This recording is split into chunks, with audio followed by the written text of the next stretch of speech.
iota. Hello dear students, तो स्वागत है आप सभी का हमारे चैनल क्लासेस में। डियर स्टूडेंट्स, इस वीडियो में हम लोग एग्जांपल नंबर 2 करने वाले हैं। इससे पहले एग्जांपल नंबर 1 और इससे पहले सेट ए का सारा क्वेश्चन इसी एक्सरसाइज का exercise 16 area of circle sector and segment उसका उनका सबका सब कर चुका हूं मैं। मतलब कि पहला जो है आपका 25 एग्जाम्पल वो कंप्लीट कर लिया। उसके बाद जो है नेक्स्ट 20 एग्जाम्पल और है वो हम लोग कवर करने वाले हैं। तो वो देख लो कि कैसे सॉल्व करेंगे, किस तरह से बनाएंगे। और डियर स्टूडेंट्स, इससे पहले के सारे चैप्टर्स और हर एक क्वेश्चन वो सब मैंने सॉल्व करवा रखा है। अगर आपको किसी चैप्टर में प्रॉब्लम है, किसी क्वेश्चन में डाउट है, तो आप मेरे चैनल के प्लेलिस्ट में जाएं, वहाँ पर चैप्टर वाइज प्लेलिस्ट बना हुआ है। आपको हर एक क्वेश्चन का सॉल्यूशन वहाँ डाला हुआ है, तो आपको वहाँ से मिल जाएगा वीडियो लेक्चर। तो आइए डियर स्टूडेंट्स, इसको जो हम लोग सॉल्व करने वाले हैं। ये आर से गवर्नमेंट के नए एडिशन 2020 के एडिशन से क्वेश्चन है। देखो इस एग्जाम्पल में क्या बोल रहा है कि इन द गिवन फिगर, जो फिगर हमें दिया हुआ है ये वाला, इस फिगर में क्या बोल रहा है कि 2 circular flower bed have been shown on 2 side of the square lawn ABCD of side 42 metre. हमें बोला कि जो स्क्वायर है, ये स्क्वायर का साइड 42 मीटर है और ये स्क्वायर लॉन है हमारा, ये स्क्वायर लॉन है और इसके दोनों साइड जो है फ्लावर बेड का लॉन बना हुआ, फ्लावर बेड बना हुआ है, सर्कुलर फ्लावर बेड बोला गया। चलिए ठीक है। बोला कि if the centre of each circular flower bed is the point of intersection O of the diagonal of the square lawn, यानी कि ये जो आपका फ्लावर बेड जो है ना, सर्कुलर फ्लावर बेड, इसका सेंटर बोला गया, इसका जो सेंटर है वो ये है। यानी कि यहाँ पर मैं O लिख दूँ तो ये जो O है ये सेंटर है हमारा, ठीक है। इस और ये क्या है, हमारे डायगोनल जो आपस में इंटरसेक्ट कर रहे हैं, तो जहाँ पर इंटरसेक्शन है, ये इंटरसेक्शन से ये जो है इसका ये हमारा सेंटर है, यानी कि ये जो है ये रेडियस हो जाएगा। OB हमारा रेडियस होगा, तभी तो ये ऐसे बनेगा हमारा। बात समझ में आ रही है? चलिए अब आगे चलते हैं। देखो आगे बोल रहा है क्या कि फाइंड, पता कीजिए नंबर 1 में the sum of the area of the lawn and flower beds. बोला कि फ्लावर बेड और एज वेल एज ये जो लॉन है हमारा स्क्वायर लॉन, इन दोनों का एरिया का जो है सम, जोड़, वो पता करना है। पहला बात में बोला। दूसरा बात में बोल रहा है कि the sum of the area of 2 flower beds, और दूसरे में बोल रहा है कि ये जो दोनों फ्लावर बेड्स हैं इन दोनों का एरिया निकाल के बताइए कि दोनों का एरिया कितना होगा। तो ये 2 बातें बोला गया है आपको क्वेश्चन में। तो इसको बनाने का 2 तरीका, आपकी मर्जी जैसे आपको बनाना है। तो पहले में बोला कि मुझे दोनों का सम निकालना है, तो आप क्या करो, स्क्वायर का निकाल लो area of square and area of segment, क्योंकि सेगमेंट बनेगा हमारा, ये सेगमेंट बनेगा, तो एरिया ऑफ सेगमेंट निकाल लो। तो स्क्वायर का एरिया और एरिया ऑफ 2 सेगमेंट हम लोग जोड़ देंगे तो एरिया ऑफ लॉन निकल जाएगा, यानी कि सम जो है हमारा वो निकल जाएगा। पहला तरीका ये है। दूसरा तरीका जो आपको आर सेगवाल में बनाया है वो क्या है कि एरिया ऑफ दिस सेक्टर, ये सेक्टर निकाला है उसने और इतना ही बड़ा होगा हमारा ये सेक्टर का एरिया, तो एरिया ऑफ 2 सेक्टर निकाल दिया उसने और उसके बाद फिर एरिया ऑफ ट्रायंगल और एरिया ऑफ ट्रायंगल, दोनों ट्रायंगल है ना, दोनों को जोड़ दिया है, उसके बाद बना लिया। तो आपको जो अच्छा लगे आप वैसे बना सकते हो।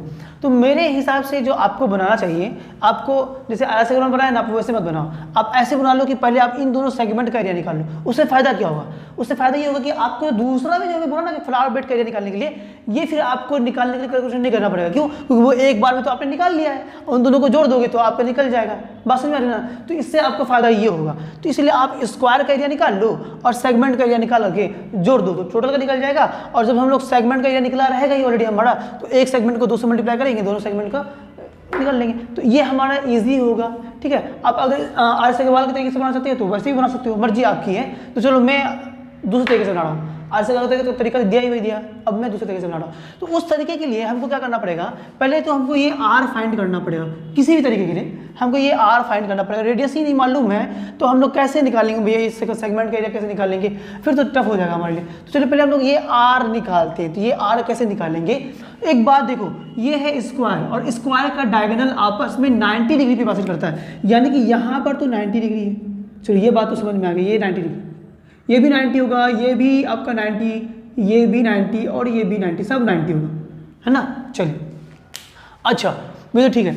अब हमें ए बी का लेंथ दिया हुआ है 42, ये 42 है, बात समझ में आ रही है ना, ये 42 है, तो ये 90 डिग्री है, तो ये हो गया हाइपोटेन्यूज 90 के अपोजिट वाला साइड। अगर ये राइट एंगल ट्राइंगल है, राइट एंगल ट्राइंगल यहाँ 90 डिग्री, तो ये हाइपोटेन्यूज, तो तुम खुद देखो कि ये राइट एंगल ट्राइंगल है और ये तुम्हारा, तो ये हमारा आर है, ये आर है और ये 42 है, तो नहीं निकाल लेंगे। हाइपोटेन्यूज का स्क्वायर इक्वल होता है मेरा r square plus r square, perpendicular का स्क्वायर प्लस बेस का स्क्वायर। तो इसी तरह से हम लोग आर निकाल लेंगे। तो चलो पहले रेडियस निकालते हैं। तो आर इक्वल टू क्या हो जाएगा हमारा, सॉल्यूशन नंबर 1 को सॉल्व कर रहे हैं। तो 1 को सॉल्व करने के लिए पहले हम सबसे पहले क्या करते हैं, आर निकाल लेते हैं ना। सॉल्यूशन बहुत सॉल्यूशन थोड़ा बड़ा होने वाला है तो थोड़ा ध्यान दीजिएगा।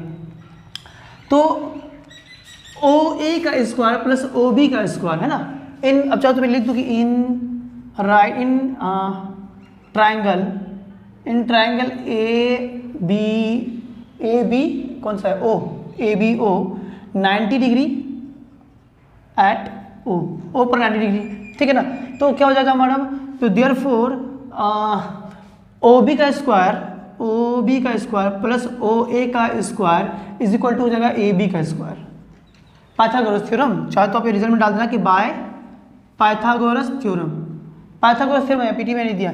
चलिए जगह कम होगा क्योंकि उसमें पास में, इसलिए मैं थोड़ा सा ऐसे बना रहा हूँ। चलिए तो ओ बी हो गया मेरा आर, तो आर का स्क्वायर प्लस आर का स्क्वायर इज इक्वल टू हो गया हमारा क्या कि ए बी का स्क्वायर। ए बी हमारा कितना 42 है ना, तो 42 का स्क्वायर, बस समझ में है। चलिए तो आर का स्क्वायर प्लस आर का स्क्वायर तो 2r का स्क्वायर इज इक्वल टू 42 का स्क्वायर, तो 2 का स्क्वायर हो जाएगा 4 और 4 का स्क्वायर हो जाएगा 16 और 4 दूनी 8, 8 दूनी 16, तो ये हो जाएगा 4 6 7 1, तो इतना आ जाएगा 1764। ये शॉर्ट ट्रिक है निकालने का। तो अगर नहीं जानते हो तो मेरे अब जाना लिखना ना short trick bye iota classes, तो आ जाएगा, देख लेना स्क्वायर का शॉर्ट ट्रिक अच्छा है।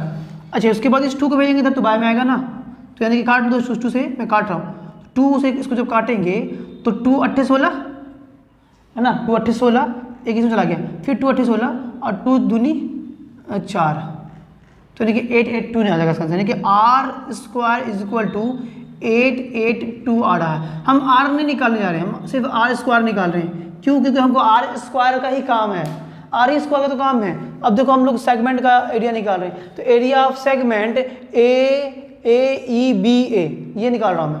तो एरिया ऑफ सेगमेंट में निकाल रहा हूँ। तो now area of segment A E B A, तो एरिया ऑफ सेगमेंट क्या होता है भैया मेरे, कि सेक्टर का एरिया ऑफ सेक्टर यानी कि ए ओ बी ई, ये एरिया ऑफ सेक्टर है ना। तो एरिया ऑफ सेक्टर, तो एरिया ऑफ सेक्टर कौन सा सेक्टर है हमारा, तो A O B E A, area of sector, और माइनस कर देंगे क्या, तो एरिया ऑफ सेक्टर पर तो ये पूरा एरिया आ गया, ओ ए ई बी, ये पूरा एरिया आ गया। इस पूरे एरिया में इस ट्रायंगल का एरिया माइनस कर देंगे तो हमारा एरिया ऑफ सेगमेंट निकल जाएगा। तो माइनस हो जाएगा एरिया ऑफ ट्रायंगल, तो माइनस एरिया ऑफ ट्रायंगल, कौन सा ट्रायंगल है, तो ए ओ बी। चलिए तो एरिया ऑफ सेक्टर क्या होता है भैया मेरे, तो पाई आर स्क्वायर होता है ना, पाई आर स्क्वायर थीटा बाय 360, ठीक। अब माइनस एरिया ऑफ ट्रायंगल, तो एरिया ऑफ ट्रायंगल होता है हमारा क्या कि 1/2 आर स्क्वायर साइन थीटा, ठीक है। चलिए अब जो है हम लोग यहाँ पर इसको सॉल्व कर रहे हैं, फर्दर यहीं पे सॉल्व करूँ, चलो देखो करता हूँ, देखता हूँ कहाँ तक आता है। चलिए तो पाई का वैल्यू ऐसा कुछ तो नहीं बोला कि पाई का वैल्यू 3.14 का यूज़ करना है, ऐसा नहीं बोला है, उसको ध्यान देना है, तो फिर दिक्कत हो जाएगा ना। चलो पाई का वैल्यू जो है 22/7, तो मैं डाल देता हूँ 22/7 इंटू आर स्क्वायर है, आर स्क्वायर का वैल्यू हमारा आया है 882, तो डाल दो यहाँ पे 882 डाल दिया आर स्क्वायर का वैल्यू। थीटा हमारा कितना है भैया, तो थीटा तो हमारा 90 है, क्योंकि डायगोनल जो है वो 90 डिग्री पे बासट करता है, तो थीटा बाय 90 हमारा, तो ये हो गया 90, ठीक है। चलिए बाय हो गया 360, तो 360 माइनस है तो माइनस डाल दो, हाफ है तो हाफ डाल दो। आर स्क्वायर हमारा कितना आया, वही आया 882, और इंटू साइन थीटा है ना, तो साइन 90, थीटा कितना है हमारा 90 है ना, तो साइन 90। चलो इसको मैं अब यहाँ पर सॉल्व करने जा रहा हूँ, ठीक है। तो कुछ कटेगा उटेगा तो काट कूट देंगे, तो ये देखो 90 से कटेगा, 9 चौके 36, 4 बार में 4 आ गया। अब देखो तो ये कटेगा तुम्हारा, बिल्कुल कटेगा, ये इसको काटो ना, इसको काटोगे और इसको काटोगे तो ये हो जाएगा 11, और ये हो जाएगा 2, और 2 से जब इसको काटोगे तो 2 चौके 8 और 2 चौके 8 और 2 1 2, तो ये इतना आ गया। बाकी इसको भी ये भी कटेगा, तो इसको भी काट दो, ये कटेगा 2 से, तो ये भी हो जाएगा तुम्हारा 2 चौके 8, 2 चौके 8 और 1, ये इतना आ गया। चलिए, तो नीचे बाय में 7 भी है, 7 से ये कटेगा क्या, देख लेते हैं। तो 7 7 49, 7 5 35, 7 6 42, 7 6 42, 43 44, 2 इसमें चला 21, बिल्कुल 7 से कटेगा, काट दो, 7 से कट रहा है, 7 1 7, और इसको काटेंगे तो 7 7 6 42, 43 44, 2 इसमें चला गया 21, 7 21, 63 आ गया भाई 63। तो यानी कि फाइनली जो रिजल्ट आ रहा है हमारा वो 11 इंटू 63 इंटू, बस 11 इंटू 63 आ रहा है इधर पूरा सॉल्व हो गया, माइनस इधर आ गया हमारा कितना 441, और साइन 90 का वैल्यू होता है 1, तो साइन 90 हो गया हमारा 1। चलिए, तो इसका जो वैल्यू हमारा आएगा वो कितना आ जाएगा, उसको मल्टीप्लाई करो, 11 या 33 का 3, हाथ में रहा 3, और 11 छः 66, 66 67 69, यानी कि 69, अब माइनस 4 4 1, तो ये हो जाएगा 3 में से एक जाएगा तो 2, और उसके बाद यहाँ हो गया 9, 9 में से 5 4 के तो 5, यहाँ हो गया 6 6 में से 4 के तो 2, 252, यही आ गया हमारा इतना मीटर में है, तो मीटर स्क्वायर। ये आ गया हमारा एरिया ऑफ सेगमेंट। कौन सा सेगमेंट, ये वाला सेगमेंट। अब हम लोग निकाल लेंगे एरिया ऑफ स्क्वायर का एरिया निकाल लेते हैं, और उसके 2 सेगमेंट का एरिया जो है जोड़ देंगे, हमारा काम निकल जाएगा। तो ये एक सेगमेंट का आया एरिया ऑफ 1 सेगमेंट, तो एरिया ऑफ 2 सेगमेंट आ जाएगा हमारा। तो देखो, एरिया ऑफ हमको जो पहले कहा गया है कि the sum of the area of the lawn of the flower bed का जो निकालना है, लॉन और फ्लावर दोनों बोला है। तो चलो मैं कहाँ से सॉल्व करूँ इसको, मैं यहीं से बनाना सॉल्व करता हूँ। एक पार्ट मैं यहाँ कर दे रहा हूँ, ताकि फिर नेक्स्ट पार्ट जो है उधर मैं सॉल्व कर पाऊँगा। चलिए, नंबर 1 को सॉल्व कर रहा हूँ। नंबर 1 जो हमें कहा गया कि the sum of the area, तो the sum of the area of lawn और प्लस सॉरी एंड बोला ना, एंड फ्लावर बेड बोला ना, फ्लावर बेड, तो इज इक्वल टू क्या हो जाएगा हमारा, इज इक्वल टू हो जाएगा कि area of square lawn, area of square lawn और प्लस एरिया ऑफ क्या हो जाएगा हमारा, area of segment,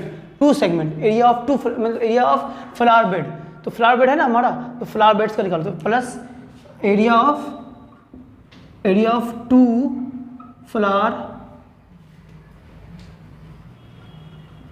bed, 2 flower bed का एरिया। एक फ्लावर बेड का तो एरिया हमारा इतना है, 2 फ्लावर बेड का एरिया निकालेंगे तो 2 से मल्टीप्लाई कर देंगे। चलिए, तो area of square lawn, area of square कितना होगा, 42 है ना, तो 42 का स्क्वायर कर देंगे, तो देखो 42 गुने 42 और प्लस 2 स्क्वायर, यानी कि एक का तो हमारा इतना है, तो 2 का के लिए कितना होगा, 2 गुना 252 मीटर स्क्वायर, यही आ जाएगा हमारा। इसको सॉल्व करेंगे और हमारा आंसर तैयार होगा। तो 42 का स्क्वायर अभी हम लोगों ने निकाला था यहाँ पे, है ना, 1764, तो ये आ गया हमारा 1764 और प्लस 2 2 जा 4, 2 5 3 के 0 कैरी 1 और 2 2 जा 4 1 5, बस इन दोनों को जोड़ दो, तुम्हारा आंसर आ जाएगा मीटर स्क्वायर। ठीक, तो दोनों को जोड़ेंगे तो हमारा आंसर कितना आ जाएगा, 4 4 8, और ये हो जाएगा हमारा 6 आ गया, और 5 7 5 12 के 2 हाथ पे रहा 1 और 1 1 2 मीटर स्क्वायर। तो यही आ गया हमारा पहले वाले का आंसर। तो आप चेक कर लेना, जो आपको जो ये निकाला हो गया, आर वाले ने निकाला होगा अपने तरीके से, और जो मैंने निकाला अपने तरीके से, ये इतना ही आया होगा, बिल्कुल डिट्टो, है ना। तो ये हमारा आ गया पहला का आंसर। अब देखो इस तरीके से बनाने से फायदा क्या होगा, दूसरा वाला आंसर है वो हमको मालूम है, यही हमारा दूसरा वाला आंसर है, ये 504, ये दूसरा वाला आंसर है हमारा। तो बस हमको खाली लिखना है सेंटेंस में और कुछ नहीं करना है। तो इस तरह से बनाने से यही फायदा हुआ हमारा। तो दूसरा वाला निकालने के लिए हम लोग क्या करेंगे, चलिए, तो दूसरा निकाल रहे हैं नंबर 2 में क्या बोला कि the sum of the area of flower beds, 2 flowers, तो the sum of the area of 2 flower bed is equal to क्या हो जाएगा हमारा, 2 इंटू एक फ्लावर का एरिया, है ना, तो एरिया ऑफ 1 फ्लावर बेड। चलिए, तो 2 इंटू एक का कितना आया हमारा, एक का आया था ये 252, तो 252 मीटर स्क्वायर। चलो इसको मल्टीप्लाई कर दो, तुम्हारा आंसर तैयार है बनके। तो ये आ जाएगा हमारा कितना, 504 आया था ना, 504 मीटर स्क्वायर, यही आ गया हमारा दूसरे का आंसर। तो यही दोनों निकल गया, था ना इजी, और ऐसा कुछ था ही नहीं इसमें, टफ वाला कोई बात ही नहीं थी। तो ठीक है डियर स्टूडेंट्स, कैसा लगा हमारा ये वीडियो कमेंट सेक्शन में जरूर बताएं। अच्छा लगा है तो लाइक सब्सक्राइब एंड शेयर करना बिल्कुल ना भूलें, एकदम याद से करें, हम तो बोल रहे कि अभी कर दीजिए। और मिलेंगे फिर हम लोग इसके बाद वाले एग्जाम्पल यानी कि एग्जाम्पल नंबर 3 के साथ। तब तक के लिए बाबा, अल्लाह हाफिज़, दुआ में रखें। जय हिंद, जय भारत।